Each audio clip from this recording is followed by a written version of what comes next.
Enter the dark and twisted world of the Twin Cave family tragedy. Uncover the secrets and horrors of this cave diving disaster that will leave you breathless. And today we're exploring Marianna, Florida's Mill Pond, which has many lovely qualities. This is a tale about cave diving. Raymond and his family entered a dangerous cave. Alexandra, his daughter, and his son were with Raymond. It is risky to try to explore a cave. The crystal blue waters of twin caverns can appeal to divers, but their beauty masks their perils. First, maze-like caverns are usually black, which can be disconcerting, and silt particles at the bottom may reduce visibility. The twin caverns are rough and can damage scuba gear and cause breakdowns. Andy Pitkin, a cave explorer, said rock and shell particles in fast-flowing spring water could jam diving equipment. Jackson County, near Justice Americana, Florida, is home to twin caves that discharge into Merritt's Mill Pond. The twin caves' magnificent beauty may explain why Raymond and his family tried to dive in despite the risks. On the dive day, Raymond and his family wished to participate personally.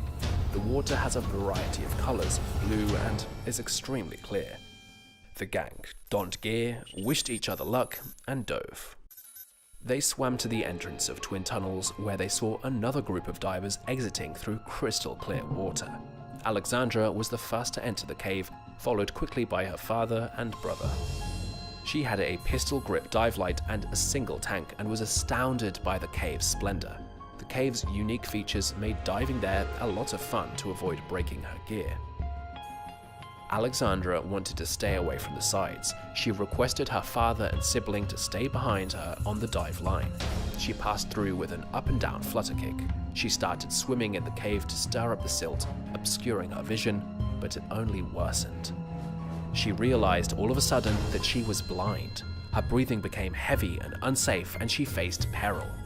She turned to see whether her father and brother were behind her, but they weren't there, and the silt must have made them lose weight.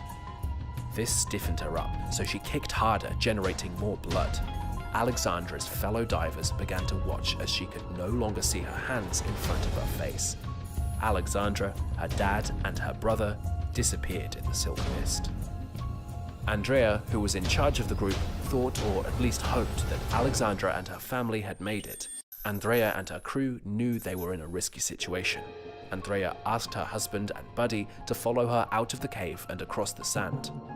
With a bit of luck, they escaped. Raymond lost track of Alexandra as silt filled the tunnel, so he pushed deeper to find her.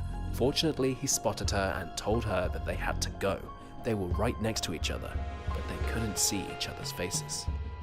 Panic erupted at this point. Raymond grabbed his daughter and swam in the direction he assumed was the cave entrance. As they swam, the sand blinded them, so they didn't know which way to go. They moved along a wall by feeling it when Raymond located it. They could die if they hit something sharp, and a cutter removed their diving gear. Raymond let go of Alexandra to adjust his air tank to safeguard his gear. When he couldn't see her, he believed the situation had worsened and continued along the wall, hoping Alexandra had done the same. He made headway and could see the silt clearing, which brought him a sigh of relief. As he stepped out of the water, he could rise to the surface and inhale profoundly fresh air. He searched the area while treading water for his daughter, Alexandra, but he was unsuccessful. Before Raymond exits the cave, Andrea and her team of divers came across Raymond's son. She gave him the go-ahead to exit the cave as he seized Andrea. Despite some luck, Andrea, the son of Raymond, and her husband managed to escape the cave before they were in danger. The remainder of Raymond's family might be trapped inside the twin caves. Raymond's son pleaded with Andrea and her husband, urging them to call emergency services. When Raymond swam over to them and inquired whether anyone had seen Alexandra, they all reacted negatively. Raymond's realization that his daughter might be stuck in the cave's blackness caused him to experience fear. After Andrea and her husband were able to calm Raymond down, they called cave rescue expert Ed Sorensen. Raymond had started feverishly scouring the cave entrance for any indications of his daughter. He changed into his scuba gear and dove in once he arrived. It was initially challenging to locate the entrance because it was still muddy. He finally located the entry, and as soon as he was inside, he put on a primary wheel with a go dive line and began producing a surge pattern while sweeping his arms in the water. He felt nothing, and as he looked, it appeared like time was slipping away. Although there was a lot of carbon monoxide in the air pockets, Alexandra managed to find one in the cave. At this moment, Ed was running out of breath and still hadn't discovered anything. His arm struck something suddenly, and he swam over to see what it was. It was Alexandra's leg. She cried when he arrived at the air pocket after swimming up to it. His top priority was to prevent her from panicking because doing so might make things worse for both of them. The situation worsened after Ed concluded that the best course of action was to follow the emergency line that he had fastened to the cave's exterior. They discovered themselves far from the exit and encountered Alexandra repeatedly on the way back. Ed made an effort to make her feel better by promising to bring her home safely.